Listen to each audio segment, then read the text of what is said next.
மரணித்து போன ஒருவன் தன் சவப்பெட்டியினுள் எழுந்து உட்கார்ந்து பார்க்க ஆசைப்பட்டான். கடவுள் அவன் காதினுள் சொன்னார், அப்படியே ஆகட்டும். அவன் மெல்ல எழுந்து உட்கார்ந்தான். ஆனால் யாரும் அவனை அறியவில்லை. அவனது தாயை நெருங்கி அமர்ந்தான். அவள் அழுது ஓய்ந்திருந்தாள். அருகில் இருந்த சின்ன மகளிடம் அடுத்த ஏற்பாடுகள் பற்றி கேட்டுக் கொண்டிருந்தாள். அவளை கடந்து தன் தந்தையின் முன் போய் நின்றான். அவர் கண்களில் கண்ணீரோடு சாய்ந்திருந்தார்.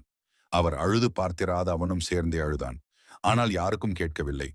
ஜன்னல் அருகே அவன் மூத்த தமையன் எதையோ வெறித்தபடி நின்றிருக்க, அவன் பக்கம் போய் பார்த்தவனுக்கு அதிர்ச்சி. அண்ணன் கண்ணிலும் கண்ணீர் துளிகள் காணச் சகியாமல் கலைந்து போனான். அடுத்த அறை வாசலில்தான் அவள் சரிந்து கிடந்தாள். அவள்தான் அவனது இல்லாள்.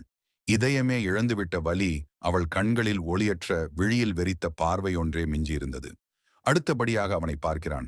ஓ, அவன் அவனேதான். 5 வருடங்களுக்கு முன்னால் அவனை விட்டு பிரிந்து போன அவனது நண்பன். அவன் விழிகளில் விரக்தி அழுதழுதே அரண்டு போயிருந்தான். சுற்றம் சொந்தம் என எல்லோரும் திரண்டிருக்க இவனுக்கு ஏதோ உரைத்தது. 2 வாரங்களுக்கு முன் அப்பாவிற்கு கண்ணாடி வாங்கவும் அம்மாவிற்கு அல்சர் மருந்து வாங்கவும் காசில்லை என கடிந்து கொண்டது. அண்ணியின் பிரசவத்திற்கு அண்ணன் கேட்ட 10,000 ரூபாய்க்கு இவன் படுத்திவிட்ட பாடு படம் போல ஓடியது. மனைவிக்கு மல்லிகையும் அல்வாவும் வாங்கி கொடுத்தே வருடங்கள் ஆகிவிட்டது என்று நினைவிற்கு வந்தது. பள்ளி பருவத்திலே இருந்து ஒன்றாய் படித்தவனின் ஒற்றை வார்த்தையை நம்பாமல் போனதன் தார்பரியமும் நம்பியிருக்கலாம் என்ற தற்பரிதாபமும் வாட்டி வதைத்தது. இருந்தும் என்ன பயன்? எல்லாம் தான் முடிந்தாகிவிட்டது.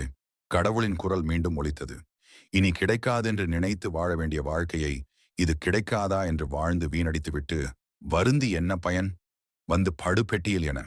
இதோ நான் மீண்டும் படுத்திருக்கிறேன். என் சவப்பெட்டியில் எல்லோரும் கூக்குரலிட்டு அழுவது எனக்கு மட்டும் என் இரங்கலாக கேட்கவில்லை, பெரும் இரைச்சலாக கேட்கிறது. நான் சேமித்த அந்த பணம் எனக்காக வருந்தவே இல்லை. அது அடுத்த எசமானை தேடிக்கொண்டிருக்கிறது. செருக்கெனும் தேரில் ஏற்றிக்கொண்டு ஏதோ ஒரு தெருவில் சறுக்கி விழுந்து கொண்டிருக்கிறோம்.